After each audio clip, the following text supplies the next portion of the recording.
From the banks of Dewey Lake, it's the Dewey Pod Monster.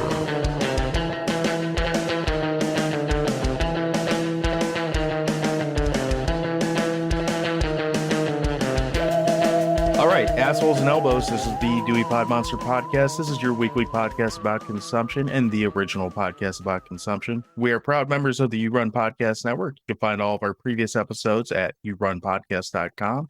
And with me this week is the host of the Dewey Pod Monster podcast, Sean. How the hell are you doing this wonderful summer, spring evening? It's kind of the turning point of the seasons. Yo, stop your grinning and drop your linen.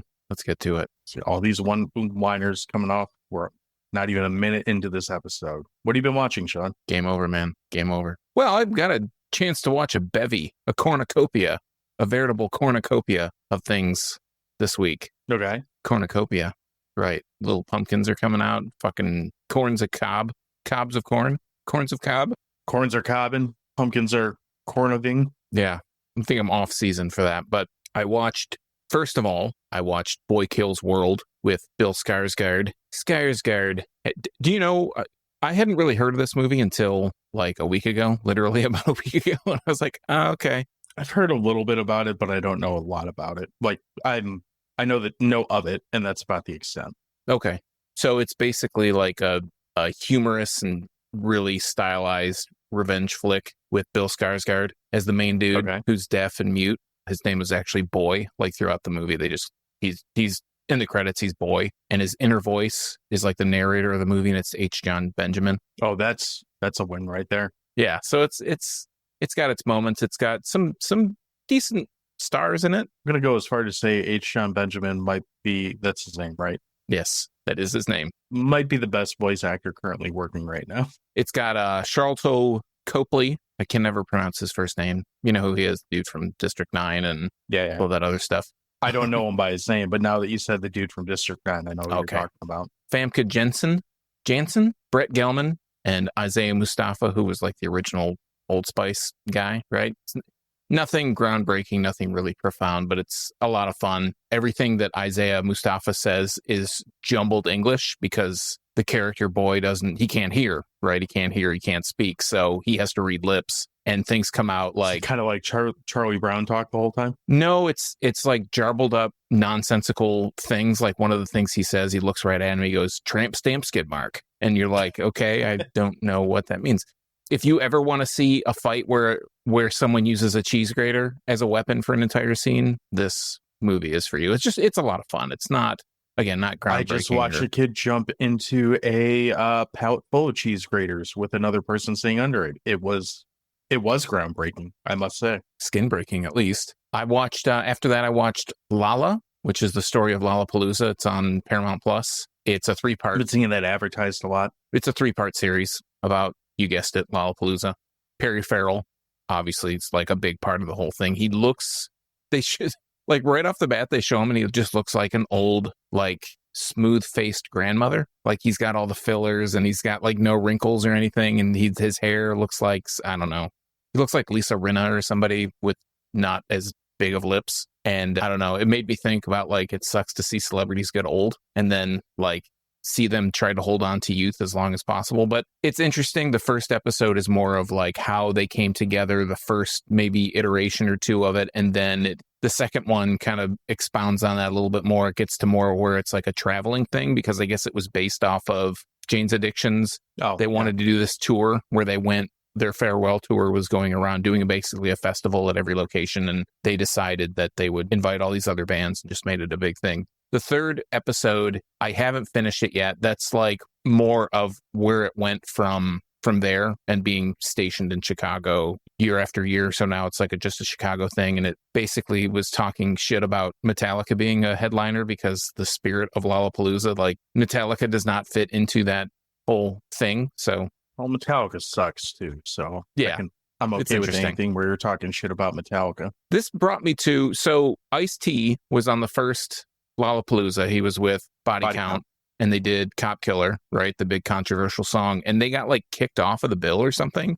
People wouldn't let them play if Body Count was part of the show. So this was like the most 90s thing ever, late 90s thing. Made me really think of like how angsty and cutting edge or I guess like I don't know, ironic Gen X is. And so Chris Cornell, he decides he's going to sing Cop Killer. And he starts off, this is a quote. I had to listen to it like 10 times. He says, "You got to realize your power. If anybody tells you can't buy something or you can't read something, you got to fight it and you got to kick ass and make sure that your fucking rule's known." How much more milquetoast consumer? If someone tells you can't buy something, let's put up a fight. Oh, no shit. Yeah. I asked you a question midweek, like texted you, and I wanted to save it for this. Now I see where you're going with this question.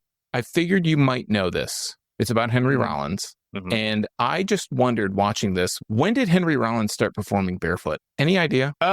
He was doing it when he was with Black Flag, so Okay, he didn't do was. it all the time with Black Flag, but he did it with Black Flag. So I don't know the first show that he did it, but he did do it prior to the Rollins band. So it would have been, he joined Black Flag in 82, 80, something like that, early 80s.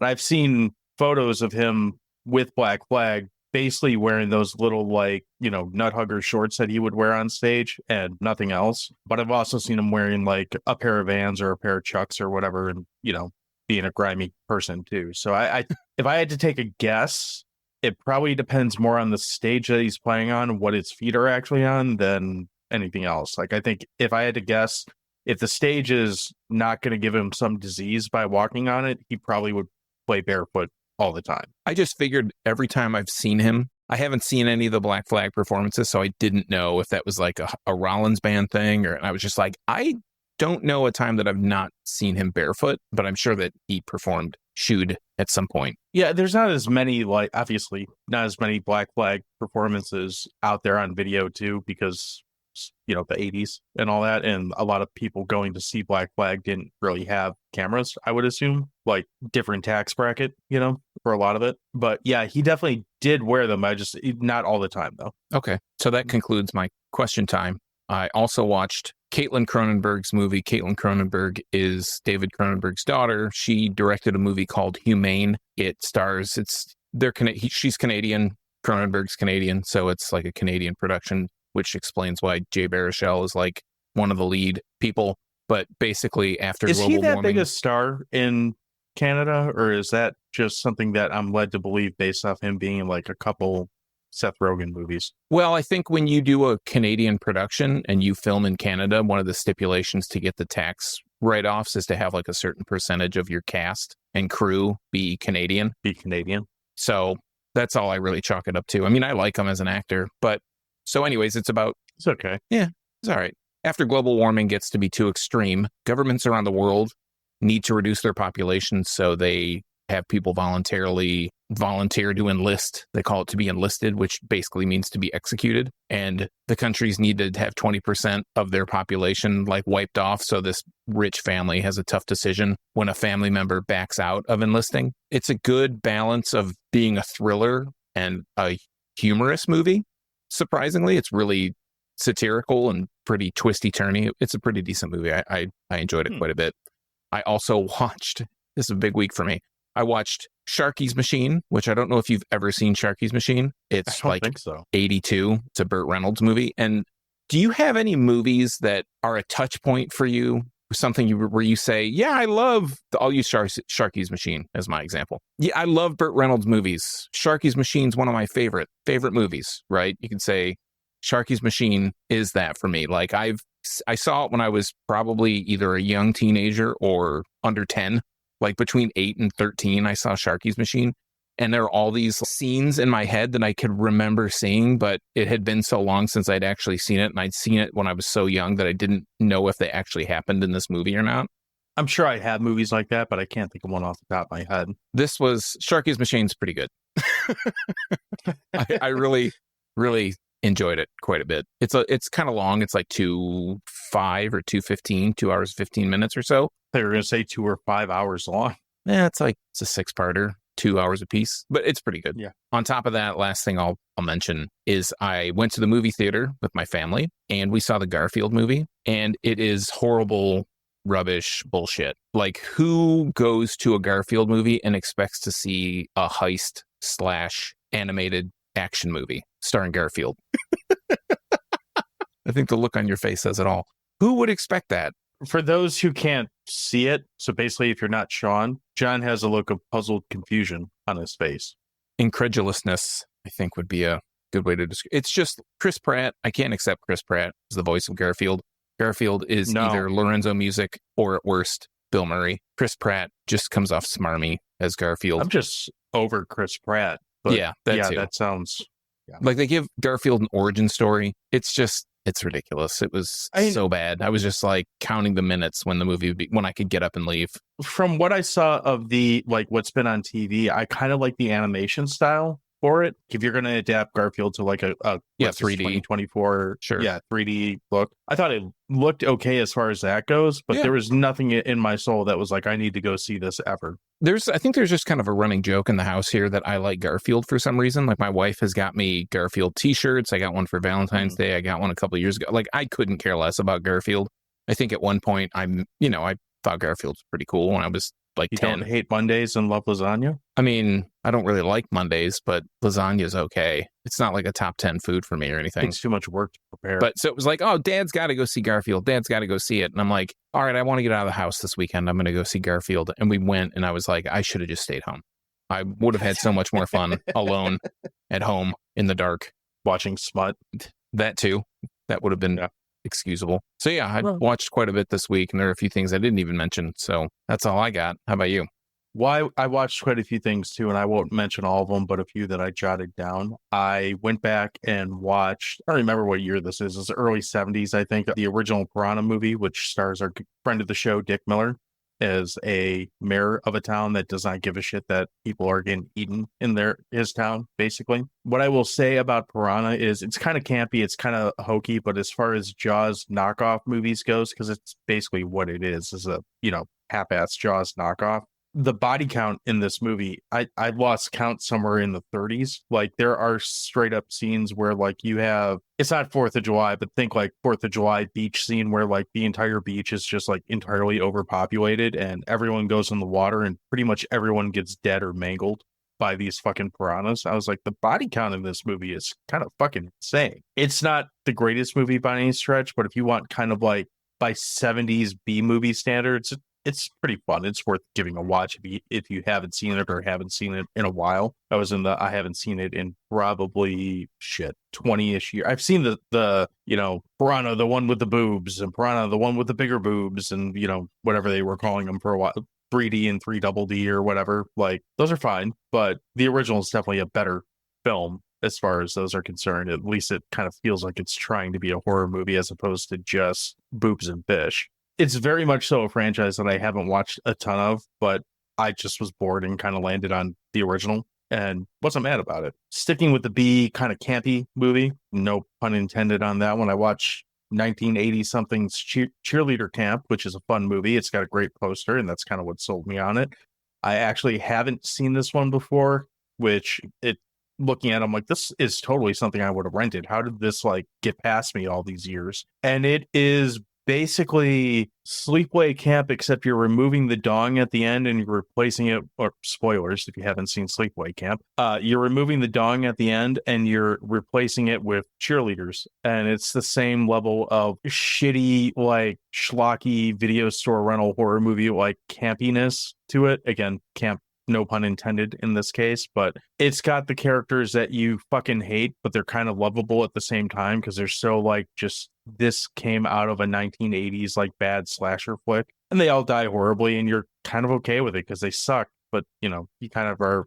They walk that line of you suck, and I'm okay with you dying at the same time, comically. But that one's worth checking out, especially if you frankly, a lot of the stuff that we talk about on this show, any of the crummy movies that we've talked about, if you find humor in those, this is one that, or like I said, just 80s video store slasher movies, this is totally one that you'd be right up at your alley with if you're listening and would like that kind of movie. Went a little bit of a change of pace then, and there's a documentary on Netflix now that's called Open Heart. It's about Henrik Lundqvist and really about his whole career, but primarily about the end of his career. Are you familiar with this at all? No. Okay. Do you know who Henrik Lundqvist is, or do I need to back up? Okay. Back the truck up. You're shaking your head now. All right. So Henrik Lundqvist was a NHL goalie for quite a while. Probably, I think they said he played 13 years. He came around kind of, if you're using the Red Wings timeline, he kind of came around near the end of them being good before they like went into the toilet to rebuild. So early 2000 or late 2000s, like 2010-ish, that ballpark. I'm just guessing in the area. But he won a gold medal with the Swedes in like his rookie year as a NHL netminder. Quickly became one of the premier goalies in the NHL, widely considered one of the best, but never quite won a championship. I kind of fell out of hockey before his career ended. Like I still watch it a little bit, but I'm a far cry from a dedicated fan anymore. And what I didn't know is that he had some weird heart problem that basically his heart was, if I'm remembering right, and if I'm slightly off on this, I apologize. I'm not a heart doctor, but basically his heart was operating like it was like if you're my heart, if we were running a marathon or something, your heart's working harder because you're exercising and whatnot. That's basically what his heart's doing when he's at rest. So when he was at rest, so if he was like doing something a little more physical, like, I don't know, playing a NHL hockey game, they were really concerned basically about his heart, like exploding, dying or something. That would be bad. That would be bad. So it really, like the first 2 acts of this documentary, and it's only one hour and a half like movie. It's not like, the Netflix, we have to have 3 episodes and call it a miniseries thing. Like the first hour is mostly about his career and everything leading up to that. And, he got let go of by the Rangers and he was going to sign, or he did sign with the Capitals, never made it to play a game because of this heart thing. Basically, he went to go get his physical before he was going to take the ice. They found the heart thing and it was just downhill from there. So the third part of this is basically just talking about him discovering that, going through his struggles with that, and where he's at now. But I thought it was pretty good. Again, it's one of those subjects that I'm familiar with Henrik Lundqvist, but obviously not that familiar with him. So knowing who the man is and respecting his game, it's like, all right, I can watch this. And yeah, he's in it the whole time. So he's telling a lot of the story through his words. So it's almost like a biopic as much as it is, or an autobiographical pick as much as it is a documentary. That's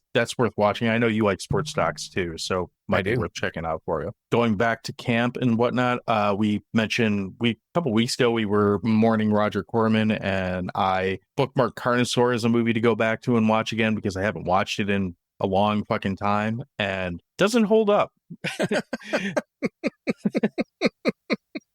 Doesn't hold up. There's moments in the movie that are pretty entertaining. Like basically whenever this dinosaur thing is on screen, it's pretty shitty and pretty comical. But the rest of the movie, it's just like, for fuck's sake, would anything happen in this movie? Like anything. And it's, it's like any other monster movie. Like there's not enough monster and there's barely enough story to like really keep it going. But they really capitalize on the dinosaur craze of 1993. So I can't blame them. So go back and watch that, because I know Sam mentioned that one and I mentioned that as my favorite Corman involved movie. And I might need to rethink my answer after watching it again. And then maybe it wasn't so good. I think nostalgia is a hell of a drug, man. Then wrapping up the stuff that's worth talking about, other than dude jumping through chairs and barbed wire and screaming whoop whoop, that fucking guy.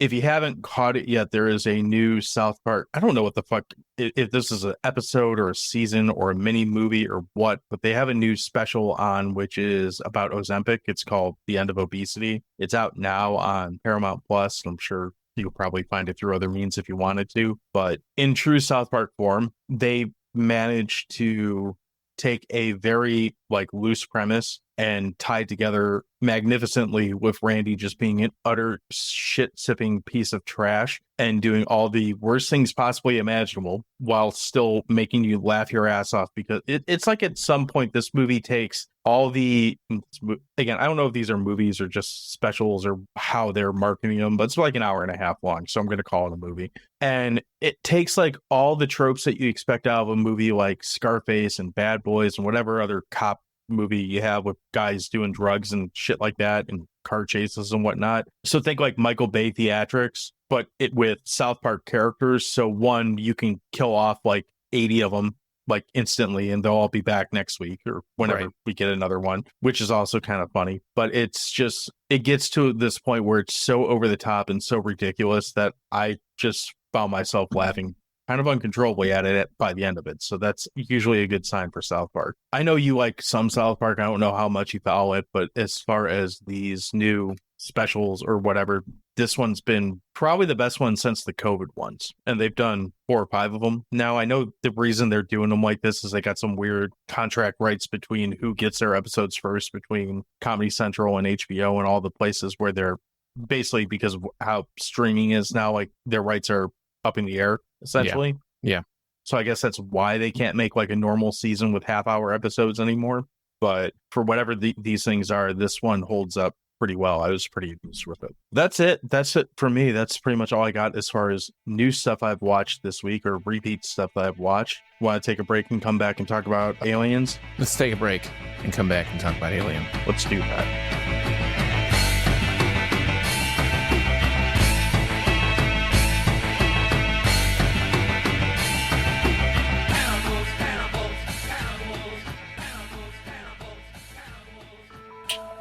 John, I want to know more about cryptids. Do you, Sean? Well, then I have the podcast for you. Have you heard of the Ghoulish Gallery? I haven't. The Ghoulish Gallery is a podcast that features stories of urban legends, cryptids, monsters, and all kinds of creepy stuff from all over the U.S. and beyond.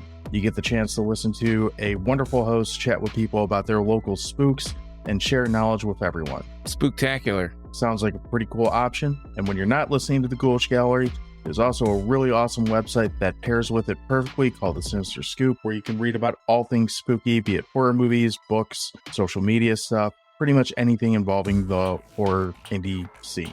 Sounds scary. We like scary, and you can check out the scary stuff at yourunpodcast.com. All right, so we're back, and as mentioned, we're going to be talking about the 1986 sequel to the movie Aliens, this one appropriately called Aliens, plural. So we start with a third-party review, and this week our third-party review comes off good old Rotten Tomatoes, where Pure L gives this movie 1 out of 5 stars, and he says, "Too many fucking aliens, not enough comedy!" Exclamation point. These aren't like the top reviews. You're like hunting for people that are this stupid, right? Generally, yes. Okay, good. All right, good. And I actually think this movie has quite a bit of comedy in it. Like, and not to play our hand here, or my hand here too quick, but I think one of the biggest things about this movie, and I guess you could take it as a positive or a negative, is it manages to be a pretty huge departure from the first movie while still feeling like it's in the same universe as the first movie. So for me, this movie does have a pretty good amount of comedy in it for what it is, but I think we're going to come back around to that and talk about it in depth after we hear about the plot and some of the other shit with this movie. All right, so I think that's my cue. We go over to IMDb. We check out the storyline and the plot. One of them's on the top. I think it's the plot. Still haven't figured that out after, like, I don't know, however long we've been doing this. Oh, just to mention, this has dropped 255 positions. No, I'm sorry. It's in position 255 out of some unknown number, dropping 24 spots. Sorry, monitor's a little blocked here. And again, plot says, decades after surviving the Nostromo incident, Ellen Ripley is sent out to reestablish contact with the terraforming colony, but finds herself battling the alien queen and her offspring. If we go down to the storyline, this is care of Blaze Snakes 9. 57 years after Ellen Ripley had a close encounter with a reptilian alien creature from the first movie, she's called back, this time to help a group of highly trained colonial marines fight off against the sinister extraterrestrials. But this time, this guy really went for the thesaurus on this one. But this time, the aliens have taken over a space colony on the moon LV-426. When the colonial marines are called upon to search the deserted space colony, they later find out that they're up against more than what they'd bargained for. Using specially modified machine guns and enough firepower, it's either fight or die as the space marines battle against the aliens. As the marines do their best to defend themselves, Ripley must attempt to protect a young girl who is a sole survivor of the nearly wiped out space colony. Yeah. I think with this one, we'll get to the cast in a second, but do we want to start with the director on this one? Because I feel like that's kind of a talking point here in comparison, because I don't know that we can avoid comparing it to the first movie entirely, because I think that's kind of inherent with it. But whenever I watch this movie, that's the first thing that I notice is, like, I've said before, like, this movie is kind of like Terminator in that, and Terminator 2 in that, it just kind of depends on my mood in the day. Like, sometimes I'll really prefer the first one and the, like, creepy ambient sterile horror of the first one. And sometimes I like the kind of over-the-top, almost slapsticky action of the second one. The biggest difference between the two is almost right from the jump. This feels like a James Cameron movie, especially when you compare it to the previous film. Well, also, we're talking about this movie based on a poll that we did with the audience on Twitter. This one over, I don't know what the other one was, but we won't have time for Shawshank Redemption this week, so we're talking about Aliens. But yeah, I mean, this is James Cameron. The other one was Donnie Darko, I think. Yes, still a good movie, but it's no Shawshank Redemption. This is James Cameron's next film, actually, directly after The Terminator. The Terminator in 84, Aliens in 86. Mm-hmm. And yeah, there is a definite tonal shift from the Ridley Scott helmed Alien. Like you said, it's that sterile kind of lived-in tension, horror kind of sci-fi element. And I think we even said when we talked about Alien last year that it's a really good blending of all these different genres under the umbrella of sci-fi. And I think this is more of mixing different kinds of genres, subgenre, sci-fi, horror, action. It's still a little bit of a thriller, a little bit of comedy, a dark comedy. I don't know. I mean, there are things that I laughed at, things that are said that are funny, but I don't know if I'd say this is like a comedy. I mean, we're going to get into the cast in a second here, but I think Bill Paxton's primary purpose in this movie is to be the comedic relief. Like he's the tension valve that, like, whenever things could get tense, game over, man, and he just opens the valve, and you kind of have to chuckle at his, slapdick buffoonery that he tends to have in this movie and most of his movies. Well, and before we get into the cast too, I think with Bill Paxton's role as Hudson, I think that he's a weird character because he's like the technical guy, right? He's like the one that's going into the computers. He's the one that's finding the colonizers, like location device things, like finding where they are on the map and everything. But he's also like a supreme dumb shit. Yeah. Very and much that's so. Played for comic relief too, like the levity of the what he says and just the shit that he comes up with. It is like you said, it's a good like pressure release off of all the tension that's built. And again, I think I've said this with every movie we've talked about that Bill Paxton's shown up in, but God, I miss that man as an actor. He always hits for me. But tell us about the cast, Sean. All right, so this cast is pretty star-studded as far as like 80s movies are concerned. People we give a shit about. Yeah. We've got Sigourney Weaver as Ellen Ripley, a.k.a. Ripley. Michael Biehn, Corporal Hicks. He's one of the higher-ups in the Colonial Marines. I will call them Space Marines going forward. Got Paul Reiser in a real turn of character for him. He's a former comedian, stand-up comedian, comedic actor. I mean, for fuck's sake, he's Mad About You. Mad About You, yeah. And he's playing Burke, who is a company man, Wayland Yutani, or I think at this point it's just Yutani. We have Lance Henriksen, who's quickly becoming a top hit on this show. I mean, I think we've talked about movies where Lance Henriksen this is like the fourth movie. He seems to pop up a lot, whether it's as a lead or just as a guy that happens to be there. In a movie. He was in a movie. We've got Bill Paxton as Hudson, as mentioned before. Jeanette Goldstein, who I don't know if anybody would really recognize her outside. She's Private Velasquez, but she was in Near Dark. There was another movie that we talked about that she was in. I can't think of it off the top of my head right now. Well, she's in Terminator 2. She's in, you mentioned Near Dark. She's in, no, but that's probably, I would think outside of this where you might recognize her from most is either Near Dark or Terminator 2. Yeah. And the rest are kind of like, I feel like some of the other characters that are in the movie are people that you may have seen, but I'd say those are probably the top people in the movie. Yeah, I'd agree with that. That's probably the top. Well, they're top billed for a reason. There you go. Let's talk about Ripley, because you do see a pretty good development of the character of Ripley, who, was she been in 4 or 5 of these movies now? Is she only in the first 4, or is she in any of the newer ones? I don't remember. I feel like she came back for the one that Winona Ryder's in, which may actually be 4. That was 4. Okay. That's 4. That's right. I don't know if she's been in any past that one, but I've kind of fallen off the series myself. Yeah, well, I keep watching them, and I have very, very low expectations for the one that's coming out in fall, I think.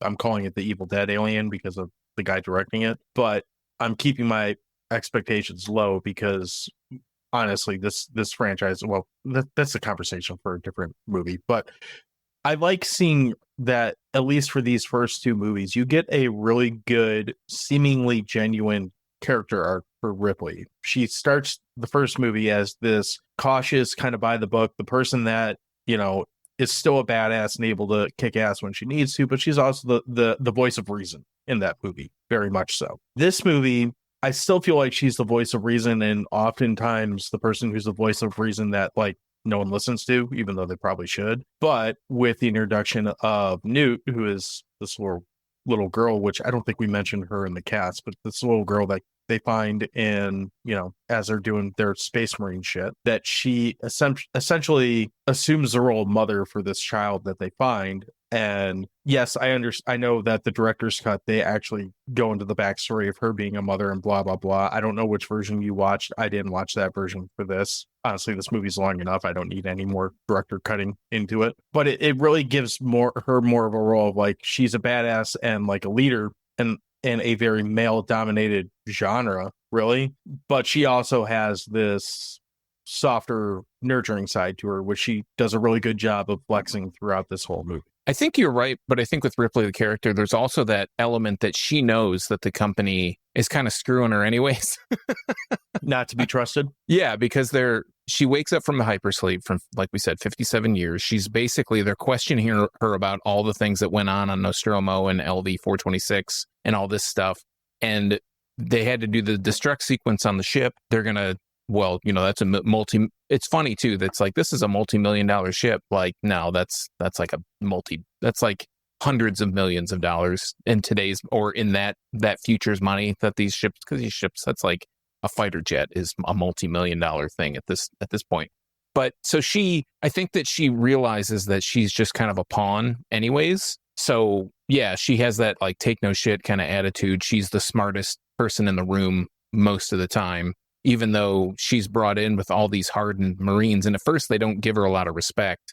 She's introduced as a consultant and they're like, who is this person sitting with all the, she's too good to sit with us when we're eating our meal or whatever.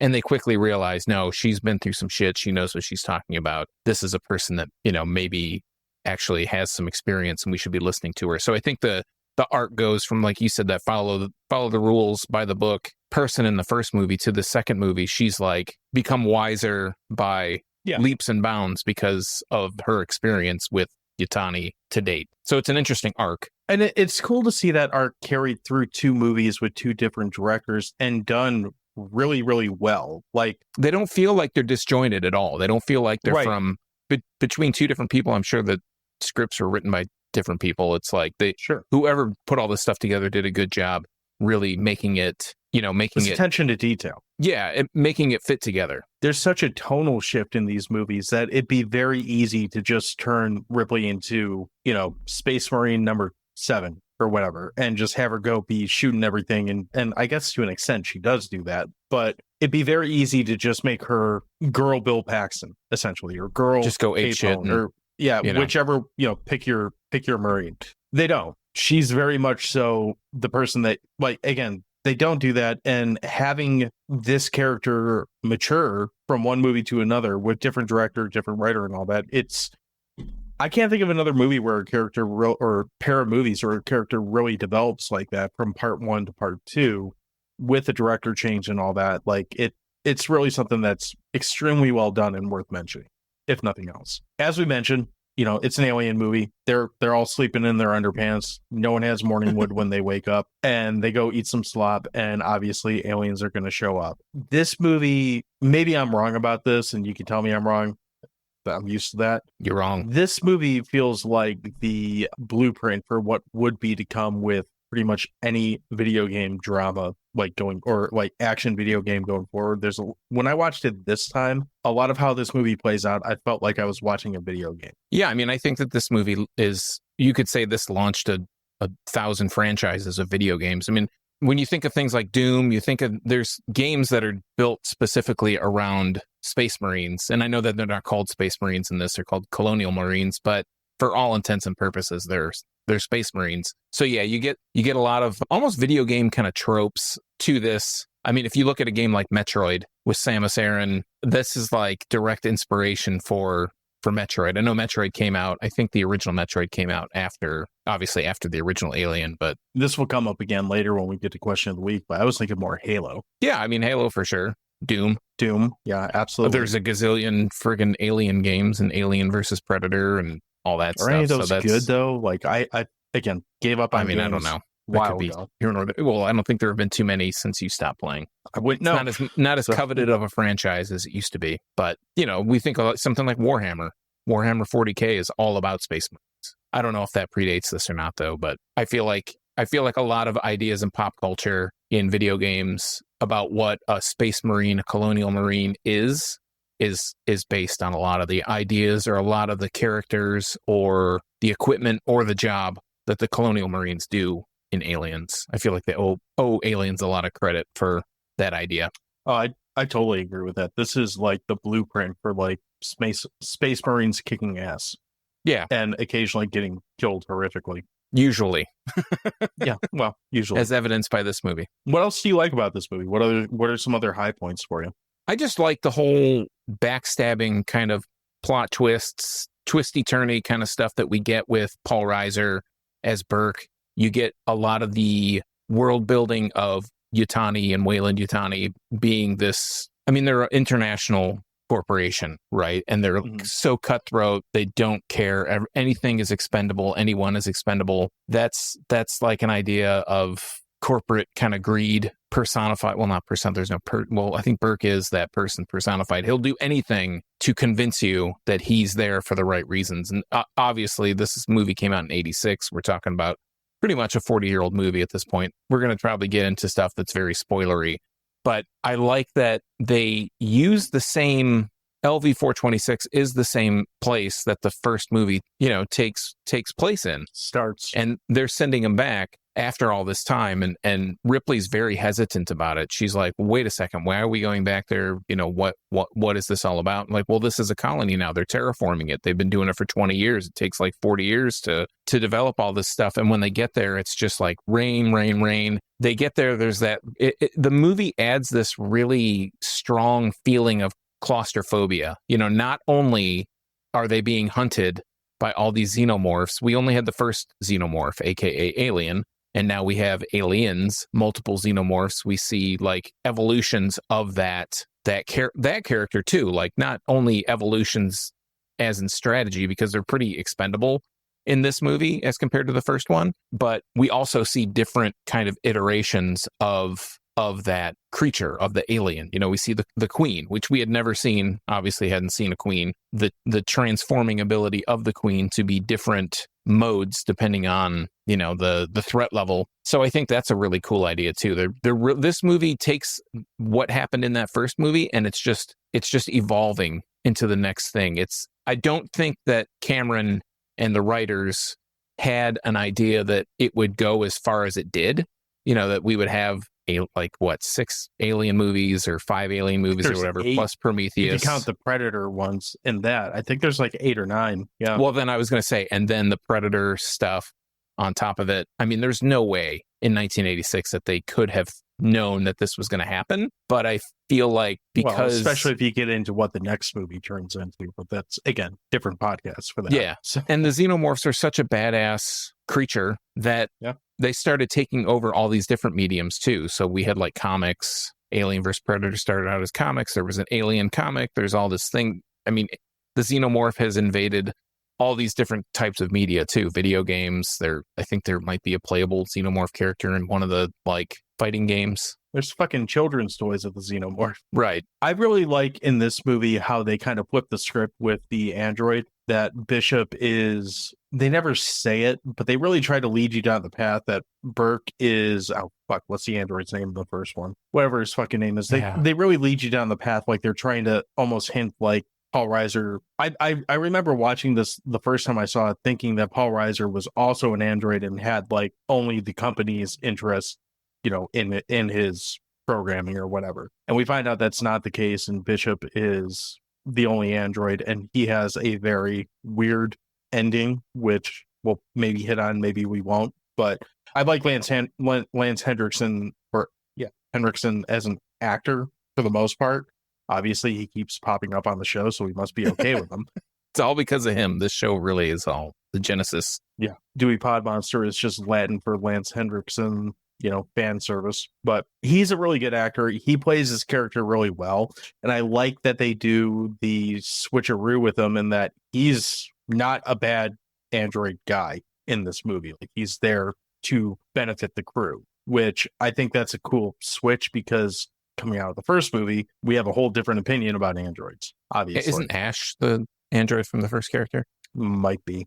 I can't remember now. But I also like with this movie, like the first movie is all about, it's similar to movies like The Thing or like, some of those other early 70s or late 70s horror movies. It's about isolation, tension, whatever. This movie in true 80s fashion blows it up and makes it about action and about packing the screen with like, bombastic, crazy shit happening as much as possible.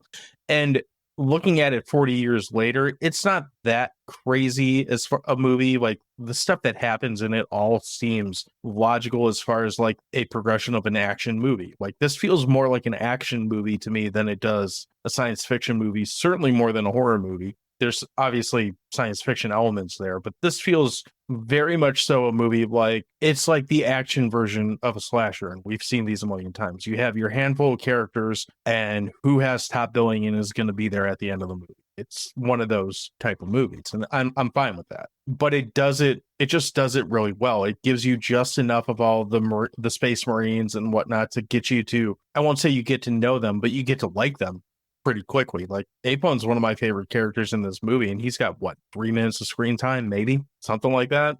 So I like how they flesh out the insular characters and kind of tie it all together in a way that really just reinforces that Ripley is a badass, aliens are kind of dickheads, and we're going to show you a bunch of crazy shit for the next 2 hours. I think you kind of hit it on the head. I feel like this movie really is more of an action movie wrapped up in horror clothes. Sci-fi first, then horror.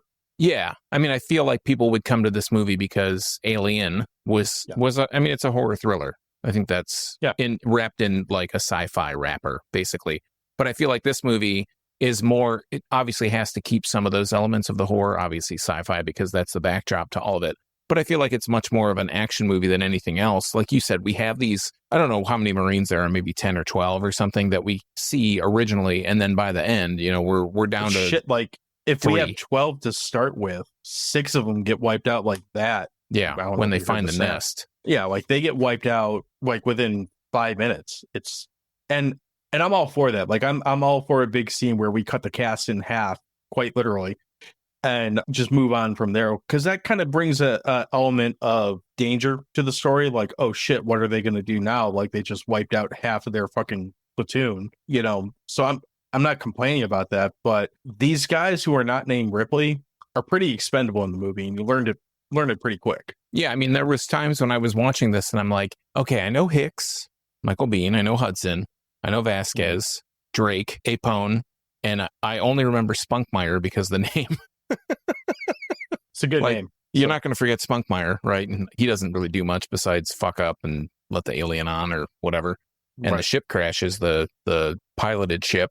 But yeah, I mean, you really condense these characters down and then it becomes like survival, essentially. And the way that they introduce the xenomorphs, because we go about 35 minutes or so before they actually get there, this is an hour, the theatrical cut, the one that we both watched is what, about 2 hours? I think it's like 2:11:30 or something like that. 2:17 according to IMDb. Okay, well, I thought it was shorter, but regardless. See, we can roll right into this, and that's one of my negatives with this movie is I felt this time especially, I felt the runtime on this one quite a bit. Like, and I'm not an editor or a director of film. I don't know what you cut out where, really? But this one, I felt like this one, maybe it's because there's like 3 endings to this movie.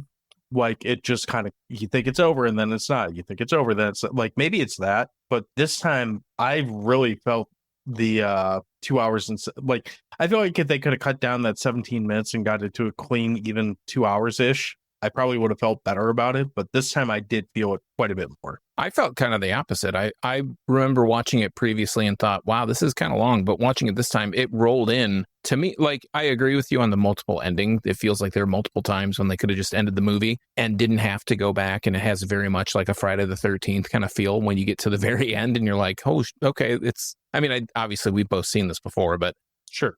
Watching it after several years of not seeing it recently, it felt like one of those things where you could be like, okay, before the loader fight scene, we could just say that's the end. But I felt like watching it this time, it rolled together pretty well. Like I looked at it. Yeah. Did I check to see how much time was left? For sure. And I had to break it up and watch it in a couple different segments because I just didn't have 2 hours to watch it all at the time that I was able to watch it. But I felt like it rolled pretty smooth. Like the multiple ending kind of piece didn't throw me too much. And I did question when near the end of the movie, spoilers again, when near the end of the movie, when Bishop's like, hey, you got like 16 minutes to do whatever the fuck it is you're going to do, because this place is going to blow and it's going to leave like a mushroom cloud the size of Kansas or Iowa or whatever he says.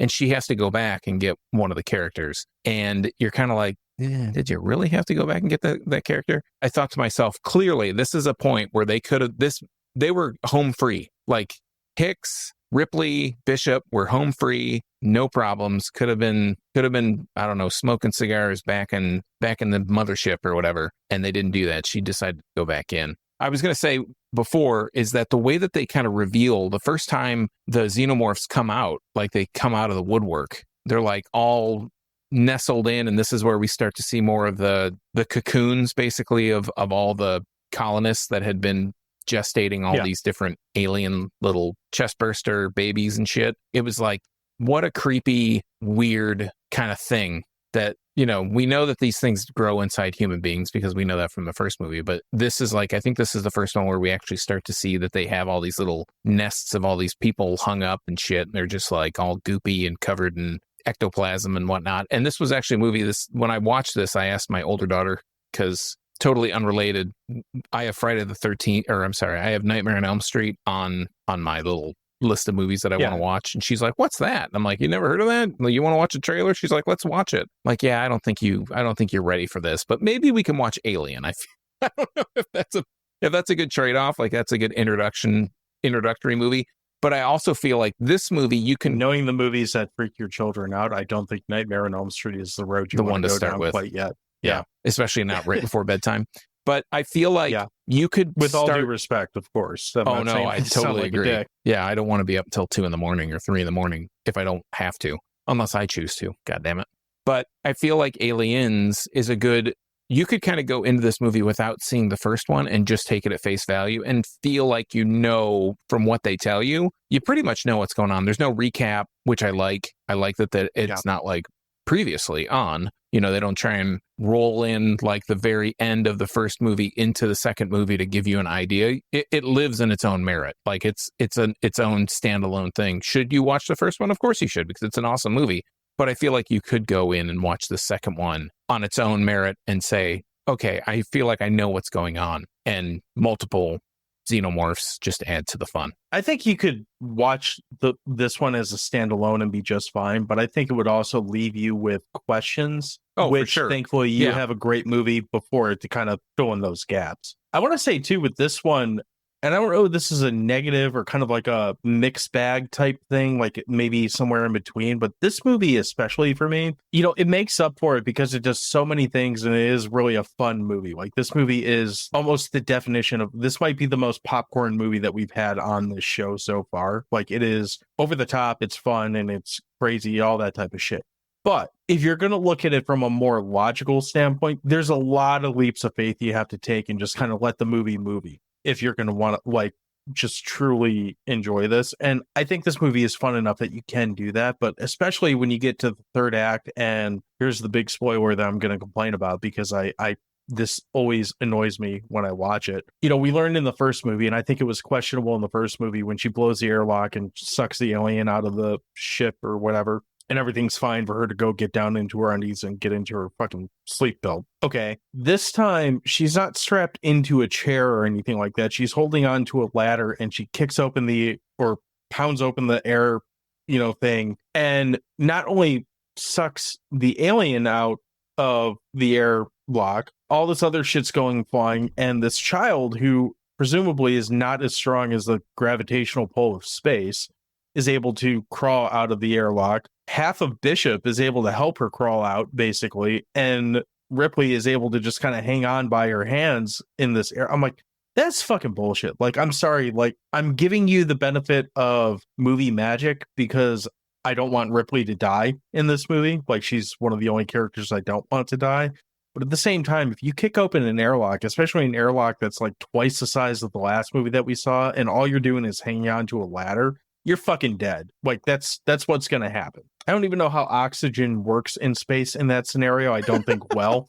You breathe it, but that's how you live. I don't think you do though, because I think, to my understanding, once that airlock's open, it basically takes all the oxygen out of said ship or said vessel that you're in, and you're kind of fucked. So if you don't get sucked out into space and freeze and die, you can't breathe, and that's also fairly important, to my understanding. I'm not a physicist.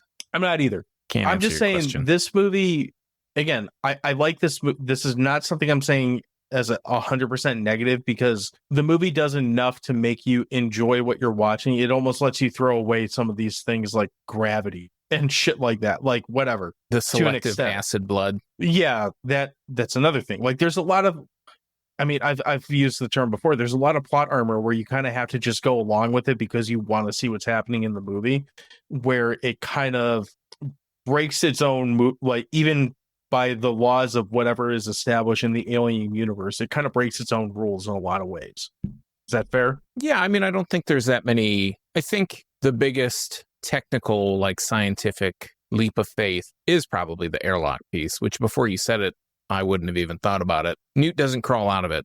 She gets caught by Bishop before she goes into it. Yeah. Just to nitpick what you said. But he's holding onto a grate on the floor, which comes up, because we've seen them come up in other parts of this movie, and she's like flying towards the airlock as he like grabs her. He catches her. He's can't strong. catch her when he's a cyborg. Sure. Okay. I'm going to hand wave it away. These are not the droids you're looking for. That's what it is. But I do like that they do kind of selectively choose when certain things are applicable. Like I mentioned, the acid blood. Like sometimes, but Hudson gets his arm burnt, surprisingly. Vasquez gets her leg burnt by the blood, but it doesn't nearly seem like it's as effective going through the floor and practically going through the whole of the ship like it did in the first movie. I didn't use it because it was too smart of a comment, but one of the reviews I was reading looking for a third-party review made a point of saying, so you guys know what these aliens are, but you're going in with like A shirts and like camo pants instead of armor because, God forbid that they actually bleed on you after you shoot them.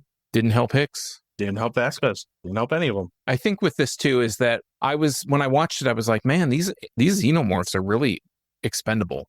They just shoot them with a couple rounds and they're done. But to be fair, in the first movie, I don't think they ever had any kind of gun, like automatic rifle, kind of pulse rifle shit. I don't remember what the weapons they had were that they used against it. It's not nearly it's not like this. But I don't remember there being any kind of rifles or anything. I don't know. I kind of want to watch the first one again after watching this. This is me. I don't like watching one without the other. You should have watched them both. Well, I watched the first one in a theater a couple weeks ago, so I kind of felt refreshed on it. Mm-hmm. And I will say this time around, I definitely preferred the first one over the second one. But I think that, again, that's just mood. Day, depending on the way the wind blows. Yeah, like I could totally see myself being half drunk and whatever, being like, yeah, let's go watch fucking Bill Paxton blow up aliens, even though he doesn't really do much of that. It just depends. So, and I think the other thing I just want to mention real quick is that whole loader fight at the end where Ripley's in the Caterpillar P2000 or whatever it's called, where she uses her forklift training to the best of her ability. Yeah, she's a class 2 or whatever, class 2 driver. But I think that part of the movie, seeing it again, is like, oh, that's a really cool scene. Like I remember seeing it the first time as a youngster and being like, this is a really cool scene. And then it being done to death and like parodied in pop culture and all this shit. Another video game subgenre all of its own. Probably, yeah. But I remember it specifically being parodied on like, I don't know, Scream. I would say like MTV Movie Awards or some stupid shit, just some stupid stuff. And just when I see stuff like that thrown in my face over and over again, it makes me hate it. But because there is such a step back in how long it had been since I'd seen it last time, I was like, oh, this is actually a really cool fight. She's dodging the queen's mouth, multiple mouths, the tail with the razor sharp barb on the end of it and just kind of dodging it back and forth. And the things, I don't know, I was like, she would be toast. I mean, if this thing with all the arms, the heads, the mouths, the tail and all that stuff, she'd be done for. There's no way she'd be able to survive this thing. But Well, she also moves works. quite clunkier than what the alien should move. The alien kind of, they it talk like gets about handicapped or something. well, they talk about this like in sports where you play down to your competition, where like a really good team all of a sudden is in a game with like a really bad team because they're playing down to their competition. That's kind of what that fight feels like, but it also works really well for what it is. And the iconic, get away from her, you bitch. It's like, yeah, I can't believe she said that. That's so awesome. That's how I kind of felt when I was Stay away watching. from her, you bitch. This is film class, isn't No. it? So Was that in Scream too? Yeah. Okay, Randy. You got anything else you want to hit on before we start wrapping up on this? No, I think I touched on all my notes. Then, Sean, what time is it? Then you're in for a big treat, bro, because it's hot dog time. Do you want to lead us off or you want me to go first? Let me kick this off. I'll kick it off. Okay. I think that Alien and Aliens have, and you hit on it earlier. You hit it up like immediately, that it has probably one of the biggest tonal shifts from an original movie to its sequel. Both are in that sci-fi genre, but they take up almost opposite subgenres while making them feel like they're still very closely related. In Alien, Ridley Scott took the horror route. In Aliens, James Cameron distills that down to the very best parts of that first movie and adds the action element, which I like more. I mean, I feel like Aliens is the better film of the two. I like Alien a whole lot, but I love Aliens just for all that stuff, for all the pop culture things that pulled from this movie, like we hit on Colonial Marines, aka Space Marines, all that stuff. I got to give it 9 game over mans out of 11 hot dogs. To me, I really like Alien a lot. I think it has a lot of good elements, and I think it did a great job of building this world that Aliens gets to live in. Now, I can't say as much for the movies past this, but these two movies, different conversation. Yeah, and I think these two movies, Alien and Aliens, are probably the two best condensed ideas into two separate things. You take one piece of the universe, you take a different piece of the universe, and make two great movies out of it. I don't know if there are a whole lot of movies that, if you just take the first two, that you could say like, no, this is, Star Wars, I think comes to mind, but I think that's Terminator. It's a rare to thing mind for me. And Terminator. Yeah. Well, now you're just shooting holes in my argument, but yeah, I think those two together. Yeah. Mm-hmm. You didn't give it a number on it. Or Yeah, I did. No 9 out of number this 11. week? Oh, you did. Okay. 9 game over mans out of 11 hot dogs.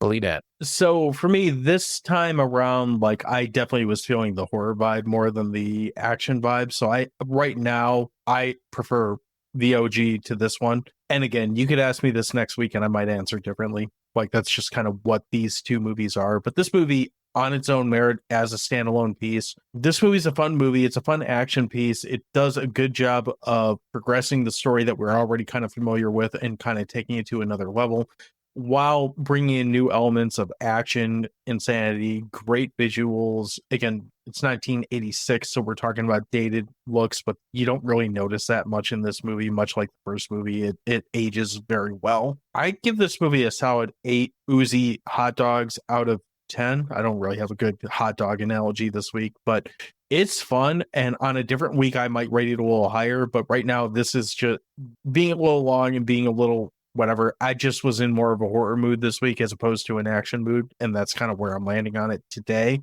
But this is one of the movies where, I'm not going to debate you too hard on any movie because I don't care, but this is one of those movies when people want to have the debate of Alien versus Aliens. It's not really a debate that I have a problem with having the debate, because these are two movies that are so great in their own merits and together that I don't feel like there's a wrong answer between part 1 and part 2. They're both fantastic films. And if you haven't seen this movie or the first one, how are you listening to us? I feel like you should have, this is almost prereqs to this, but this is one that you should add. This is the definition of summer blockbuster. You should put this on, get your biggest TV in your house, get loaded, make some popcorn, and just strap in, because this one's worth going back to. You should not go see Garfield. You should see Aliens instead. Yeah, you should definitely not see Garfield. This summer seems like it's going to be a bit of a disappointment as far as blockbusters go, so don't go see any of that shit. Maybe see Furiosa. I don't know. But see Aliens, because if you haven't seen it. So we've given our opinions about this movie. We're going to talk about our question of the week, because that's what we do around here. Is it? Sorry, I'm burping or something, dying. I don't know. If I die in the next 5 minutes, then listen to Dewey Pod Monster's old episodes. or something. Our question of the week this week is, who is your favorite Space Marine? Pretty straightforward, to the point, does not have to be related to this movie in particular, but that's the question. So fucking answer it. We're going to start on Twitter this week because we actually didn't get as many responses on there. So we're going to start with Boomer, who says, Private Vasquez was such a badass bitch. She's more than holds her own in a male-dominated world of colonial marines in skill and banter. Plus, spoilers, she has one hell of a death scene that is both powerful and sad while going out with a one-liner. And a literal bang. Also on X, Pearl, who is at HissyFaceX, says, Bill Paxton as Private Hudson was the ultimate badass. Rest in peace. I love Bill Paxton. I said it once in this episode. I've said it in other episodes. Hard to really argue that one. Switching over to Facebook, our friend John, who is not me, said Master Chief from the games and not the terrible TV show. Apparently, the TV show is terrible. I haven't watched it. Have you watched the show yet? I think we talked about this a few weeks ago, too. No, I don't have a whole lot of interest in Halo. Maybe we talked about it off mic. I'm not sure. But Master Chief was cool. I do remember that was one of the last games I really got into, was the first couple Halo games before they got sold to Microsoft or whatever. So most of our answers this week actually came on Instagram. So on Instagram, we're going to start with at Joe Ricardo 376, and he says straight up Apone, who is from this movie. Our friend Average Strusky, who is at Average Strusky, says Hicks for the win. Friends over at Dissect That Film just said Vasquez. So another vote on that. Seeing a very strong Aliens theme to a lot of these answers, which is perfectly fine. Old Dirty Bastard, who is one of the boys over at Krusty Boys, another fellow You Run Podcast Network member show, said, always loved Drake when I was younger, but Hudson all day. At Doug Jensen says, Apone. And at Pickle Vic says, Hudson all day long. Sean, that leaves it to you. The ball's in your court. Who is your favorite Space Marine? I had the definitive answer. Well, I got an answer still too, but you get to go first. Oh. So I can take a breather and drink more whiskey. Okay, well, that's fair. I would say my favorite all-time Space Marine is Doom Guy. Doom Guy? Oh, yeah. The Rock? No. Stop that shit. Stop. We're going to Stop do an it with The episode on Rock. that movie. That's fine. I But haven't he's watched not that Doom movie Guy. in a while. He is not Doom Guy. Doom Guy is the guy that has 5 different faces, and the more damage he gets, the damage his face gets. That's Doom Guy. That's it. You're the only person that will see this, but he also punches like this. Yeah, that's true. He wants to hit him with the front of his wrist. Exactly. It's an amazing punch. It's a good one. So for me, my answer is, I do want to, since you mentioned it, I do want to give an honorable mention to Private Spunkmeyer because he's got a great name, but that's really the only reason why I love his cookies. My answer is Starbuck from the Battlestar Galactica show, not the movie. The movie character was fine, but I really liked, what's her name? Katie Sackhoff as Starbuck. If you haven't watched the show Battlestar Galactica that was on, I want to say early 2000s, that was on Sci-Fi Network, and they only ran like 4 or 5 seasons, something like that. If you want a good sci-fi show that doesn't like overstay its welcome, that is a great one to go back to and revisit. Did you ever watch that show? I don't think I've ever talked to you about this one. No, I never got into it. It was I worked in a place where everybody was kind of a nerd, so everybody had their own kind of nerddom. Yeah, so everybody was very into Battlestar Galactica, but I never got into it, and I think it was more of sci-fi has a stink on it. Sci-fi original stuff had a stink on it, and I know that a lot of people have said that Battlestar Galactica is a good show, and I've heard a lot of things, and I did try to get into it a few years ago, and I still just couldn't. For some reason, it just didn't grab me, and I don't know if it was like if it was something to do with the first couple episodes, if I would have stuck with it, if I would have stuck to it, but it didn't capture me. It was a show that grabbed me. Like we talk about appointment television. By we, I mean you and me separately from this show, not necessarily on the show all the time, but that show was appointment television for me throughout its run. Like that was the show that I didn't matter what was going on. Like they could have aired an episode during the Super Bowl. I'm going to stop for an hour, watch Battlestar, and go back to the Super Bowl. That's kind of what that show was for a while. And Starbuck was just, she's a badass chick that doesn't take shit. And that's usually entertaining to me. Like I have no problem with that. And all the other characters on the show are good too. Like it's where the reason why I like Edward James Olmos. I don't care about his character that was on Dexter. That was fucking terrible. But his character on Battlestar was great. So it's got that dark cold, like utterly depressing with like little bits of like happiness in it, but like then you realize the happiness isn't real and we're back to the depressing world. I like it.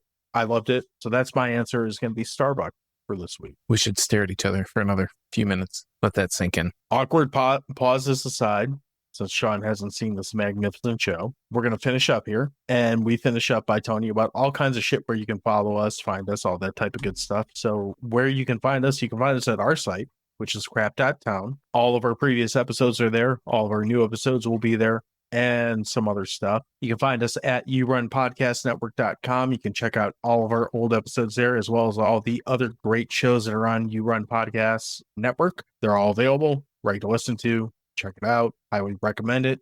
And then you can follow us on all the social medias. We are at Dewey Pod Monster, whichever one it is. If we're not on a social network, tell us about it. Find a way to tell us. Sean will tell you where you can tell us if we're not or something. But we're at Dewey Pod Monster all over the place. Just fucking hit us up. Tell us what to watch. Tell us what you want to hear us talk about. Leave us reviews. Sean, I'm forgetting stuff. What should I say? Words. Tell me words. Well, I was going to say, if you want your answer the question of the week answered, or I guess read on this show, you can do that by following us on social media at Dewey Pod Monster. If you find one we're not on, I don't know, I guess you'll let us know. That's what John said. So do that. I want to give a big shout out and thanks to the people that are still answering the polls, giving us feedback on Spotify. If you want to help the show out right now, the best way to do that is to leave us a review or to click the affiliate links in our show notes. In the show notes, we list all the stuff that we've talked about. Sometimes we even have links to the movies we talked about, so you can watch it for free. I try to do that in the show notes. So click those links because they do stuff. And then if you want to follow my Michigan Go watch Craft Beer, Carnosaur and tell me how great it is and how I'm wrong that I think it aged poorly. I'm always up for John being told he's wrong. But you can also find any craft beer adventures of mine that happen in the state of Michigan, sometimes outside, at youtube.drafttherapy.com, or you can follow me on social media at Draft Therapy. All right, assholes and elbows. We'll see you next week. You lose, American asshole.